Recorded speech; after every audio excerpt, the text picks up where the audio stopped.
grande discussão ele quer criar uma IA geral, que a gente chama, que é baseada num algoritmo muito forte que a gente usa muito em várias áreas, que é um negócio chamado Key Learning, que é ela ir aprendendo com ela mesma e ir fazendo essas coisas aí que meio que não vai precisar mais do ser humano, entendeu?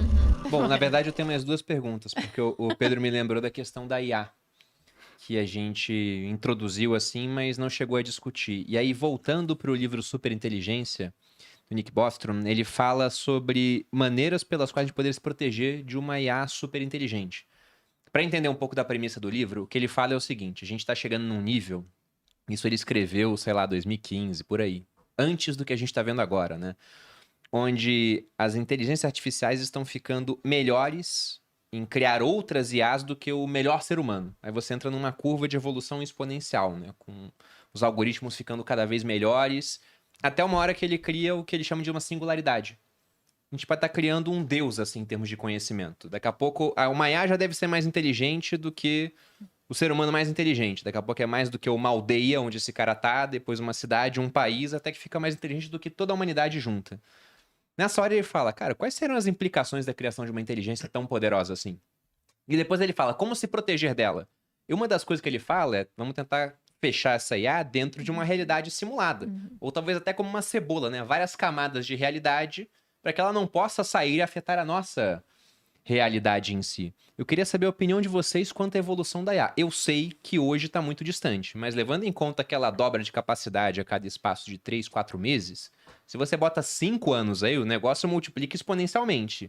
Se bota 20, vamos lembrar que, sei lá, há 40 anos, o videogame era aquele joguinho da galinha atravessando a rua.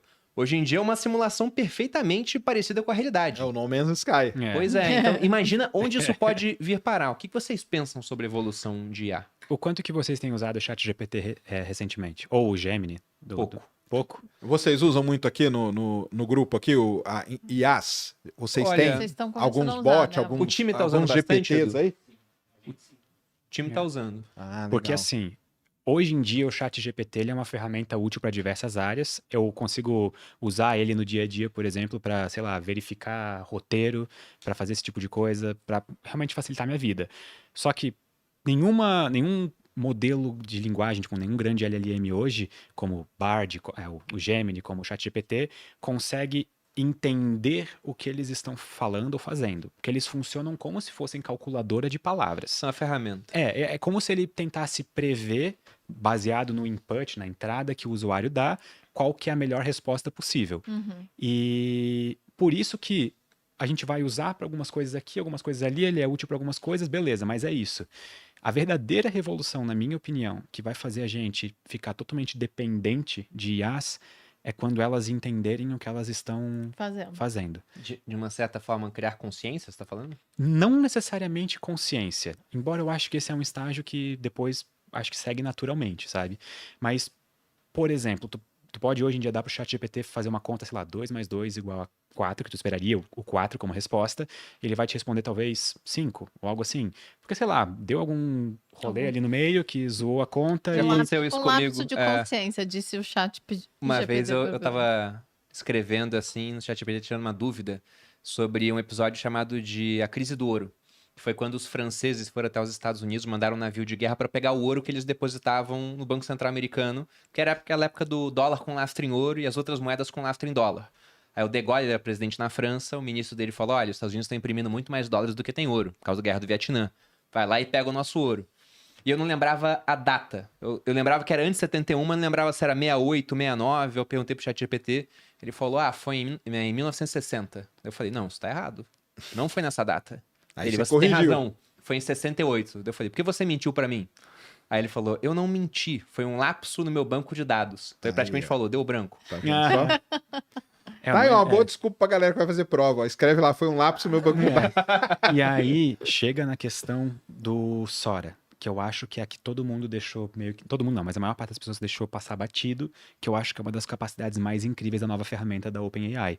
Que todo mundo viu a geração de vídeo através de texto e acho que todo mundo ficou igualmente impressionado com a capacidade de geração de vídeo que aquela ferramenta tem, porque eles são incrivelmente realistas. Eu vejo muito potencial para isso ser usado até em filmes no futuro. Não, já tem um ator que ele estava investindo 800 milhões num novo estúdio, alguma coisa assim pra cinema, o cara já abortou o projeto. Então, não tem sentido. Caramba. Claro. Só que o que realmente chama atenção é as entrelinhas e os artigos que vieram depois. Porque eu não sei se vocês acompanharam, mas o Sora, na verdade, ele é como se fosse um gerador de mundo. Vocês viram os vídeos da ferramenta gerando Minecraft? Não vi. Literal, tu imagina, é o Sora, tá bom, então alguém digitou pessoa jogando Minecraft, daí gerou um vídeo de alguém jogando Minecraft. Não. É literalmente um mundo gerado instantaneamente em tempo real, em que o mundo é Minecraft. E o player, por exemplo, o jogador do Minecraft, é como se fosse a Sora. Ou o Sora, não sei, já tô colocando, dizendo que Gênero. já gênero no negócio. Mas... Sorry. Daqui a pouco vai aparecer. Não duvido, não. E aí, é como se ela literalmente estivesse jogando e explorando o mundo, mas mais do que isso, ela entende a que ela tá física fazendo? daquele mundo, para simular aquele mundo. Então, eu acho que essa é a grande capacidade que essa ferramenta tem, que a gente não tinha até então e que vai mudar muita coisa por aí. Tenso. Porque quando a gente pede para ela gerar um vídeo de um copo de água mexendo, ela tá tentando entender como... Não, ok, essa palavra foi difícil. Entender não, mas ela tá tentando buscar no banco de dados como que a água se comporta Aham. no mundo físico da vida real. Exatamente. E então ela tenta simular a água nesse copo de água para funcionar de acordo com os parâmetros físicos que a gente conhece no mundo real. Esse é o parâmetro de sucesso. Então ela é como se fosse um simulador de mundo. Ela é como se fosse um simulador físico, sabe? Um simulador de realidade. Eu achei isso muito legal. Assim, me Não, deixou empolgado. Eu também olho pra isso e eu fico pensando onde é que vai parar. Porque se você pensa num programador, sobre a realidade que ele atua, ele é Deus. Ele cria as leis da física lá sim. dentro. Naquela realidade, ele tem muito mais poder do que um ministro do STF, um presidente, um imperador. O maior ditador que já existiu na Terra não tem o poder que um programador tem naquela realidade. Ele cria as leis da física lá dentro. Então, ela está criando realidades de fato. E você falou sobre essa questão de consciência. Daqui a muito tempo, não vou colocar agora está muito distante. Mas vocês acreditam, quero ver a tua opinião, Sérgio, que uma IA, ela possa criar consciência? Mas antes disso, eu vou fazer uma pontuação aqui. Novamente citando o pessoal da Paradigma. Vamos lembrar que a nossa consciência emergiu de uma pedra úmida girando no espaço. O que você acha, Sérgio? Então, né? Esse negócio de IA é um negócio. Eu falo pro pessoal, né? Eu trabalho com IA desde 2007. Minha tese de doutorado tem um capítulo que é IA. Só que IA antes tinha um nome muito feio. Que se fosse hoje, o mesmo nome não ia ter problema nenhum, que era estatística multivariada. Isso aí é a tal da IA. E, cara, o lance é o que seria uma consciência, né? O Sam Altman, né? E até um pouco antes dele lançar o Sora e tudo mais, né? A grande discussão ele quer criar uma IA geral, que a gente chama. Uma IA geral. Que é baseada num algoritmo muito forte que a gente usa muito em várias áreas, que é um negócio chamado Key Learning, que é ela ir aprendendo com ela mesma e ir fazendo essas coisas aí meio que não vai precisar mais do ser humano, entendeu? Você dá um inputzinho ali, ela vai por ela mesma Sozinha. aprendendo e tal. Será que a gente pode considerar isso um tipo de consciência? Se for, cara, não tá muito longe não, viu? Agora, a ponto dela... Existe essa discussão toda aí da singularidade, né? Vai chegar na singularidade ou não vai? Tem o pessoal que defende que vai chegar num ponto, cara, que é só você puxar da tomada, né? Puxou da tomada, acabou tudo. Aquele pessoal lá, os pais da IA moderna aí, um deles queria bombardear todos os centros lá, né? Os database. Falou, o único jeito de acabar, não tem mais o que fazer, é só bombardeando. Ele falou isso numa revista famosa. Era jogar bomba mesmo nos centros. Porque se a gente for acompanhando essa evolução aí, rapidamente pode ser que chegue na singularidade. E o problema é, o que o ser humano vai ser? Será que nós vamos ser tipo um zoológico? Tipo, Eu acho que a gente vai ser cara. livre pra fazer o que a gente quiser, sabe? Será? Você não acha que vai ser o apocalipse? Não, primeiro vai, mas depois vai ser legal, entendeu? Tipo, primeiro tem um apocalipse, depois vai ser um mundo melhor. Eu adoro quem é. Você acha que vai ser melhor? Não sei não. Não, assim, eu acho que... Não, por parte, você acha que é possível a consciência emergir de manhã? Eu não vejo motivos pra não ser, mas, de novo, isso é opinião, sabe? eu não tenho um ponto de dado em que eu consiga dizer, não, ok, a consciência surge a partir dessas coisas, então é possível que a consciência É surja. porque a consciência é um termo muito, muito assim. É, Mas, A gente não o que entende é direito consciência, ainda. então, né? mas se você pega esse lance de uma IA conversando com a outra e ela ir aprendendo, ou seja, não vai precisar mais você falar para o chat GPT, não, cara, você não é isso não. Ele vai se autocorrigindo ali. Ele vai entendendo o que ele está fazendo e ele vai. E outra coisa, que entra um pouco no negócio do Sora, que o Sora ele gera um vídeo a partir de um texto. Até então, gerar um texto novo a partir de um texto era novidade até 2 anos atrás, Uhum. que é quando surge o ChatGPT, que nada mais é do que você dar um texto, né, ou uma pergunta Sim. e ele gera um texto para você. Hoje você dá, depois veio, você dá um código ou um texto e ele gera uma imagem. Hoje você já dá um texto, ele gera um vídeo. Uhum. Então, você tá. O que tá notando aí, que o Sam Altman tem razão mesmo, e por isso que quiseram tirar ele, depois o pessoal pediu para ele voltar e tudo, é caminhando para essa IA geral. Essa IA geral, dependendo de como você considera, que você pode considerar já um tipo de consciência. Aí não sei, aí entra nessa discussão do que seria consciência. Mas dela se autocorrigir, dela se comunicar de um negócio de vídeo, se comunicar com um negócio de imagem, se comunicar com um negócio de texto. Que isso é um negócio altamente complexo já.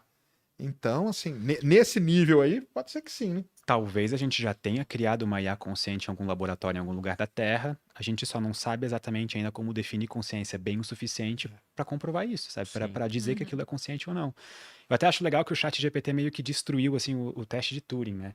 Que geralmente a gente falava do teste de Sim. Turing como uma maneira de ver se uma IA era pelo menos super inteligente para enganar humanos e tudo mais. E quando E eu digo agora? enganar, não é necessariamente no sentido maléfico da palavra, é só para se passar Se por um ser passar humano. por- Uhum. E, assim, sim, já deu certo aí, tchau e bênção, assim, né? Só que daí eu descobri o teste do café. Não sei se vocês já ouviram falar nele. Não. Não. Que até onde eu vi, as fontes acreditam ele pro Wozniak, o da Uhum. Apple. E o teste do café seria para ver se uma inteligência é realmente uma inteligência artificial geral. Que seria ela entrar numa casa qualquer, uma casa aleatória, e fazer café. Por quê? Sem nenhum outro controle de ser humano. Por quê? Porque cada casa tem suas particularidades. Uma casa, por exemplo, ou sei lá, o coador de café vai estar na geladeira, por algum motivo, uma coisa assim. Ou se no outro ele vai estar numa gaveta. Ah, No entendi. outro, o pó de café vai estar em cima do armário e no outro não vai ter nem pó de café, vai ser em cápsula daquelas cafeteiras que faz com cápsula, sabe? Então, o teste do café seria ver o Interessante. quão longe uma IA poderia ir Por para si só, fazer né? café por si só. Talvez E eu se não ela passasse nesse. Se a pessoa guarda o coador na geladeira, fica complicado. Nem o ser humano, nem o ser humano, né? Não, é o pó. Mulheres que fica. passariam mais rápido nesse É, teste eu do acho que que os mulheres- homens, assim, porque eu não consigo achar as coisas lá em Não, casa. que o homem fica assim, né? Igual o The Sims lá. Aí, ó, quando ele não achar as coisas em casa, ele fala, ó, vou te substituir por uma IA aqui, ó, só aí que ela vai achar rapidinho.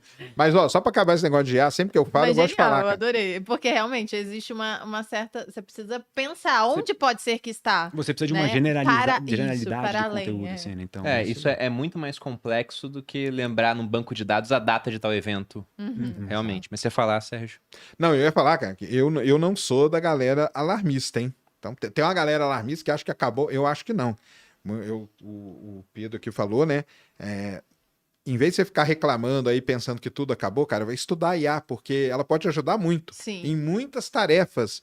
Repetitivo, o pessoal aí que edita vídeo, né? Seus editores, né? Já devem estar usando. em alguma coisa ou outra, sim. É. Eu acho que todo mundo, em algum nível, hoje Tá, deveria é. estar usando algum nível de IA em alguma parte do Tá trabalho. usando até sem saber, porque o Instagram, por exemplo, já completa as minhas mensagens. Vou agradecer alguém no direct, ele já vai lá e preenche. Já preenche. Eu vi que eles estão usando IA pra isso. Não, então imagina, a gente trabalha com vídeo. Você faz um vídeo, aí você vai dar aquela primeira corte lá de tirar as coisas e tal. Isso aí tem IA hoje que já vai lá e já corta tudo pra você. Olha. Aí o som tá ruim. Já tem IA hoje que vai lá, arruma o som assim e deixa ele bonitinho, nivelado e tudo. Antes você tinha que usar plugin, um monte de coisa.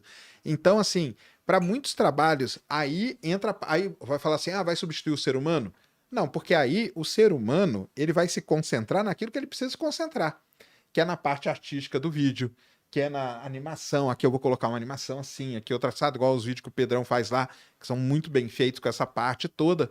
Só que a tarefa chata de você ficar cortando e corta, aí não, aquele parou um tempo para pensar, aquele parou não sei o quê. Isso aí que toma um tempo chato pra caramba, Cara, joga isso aí pro computador fazer, que ele vai fazer perfeitamente para você.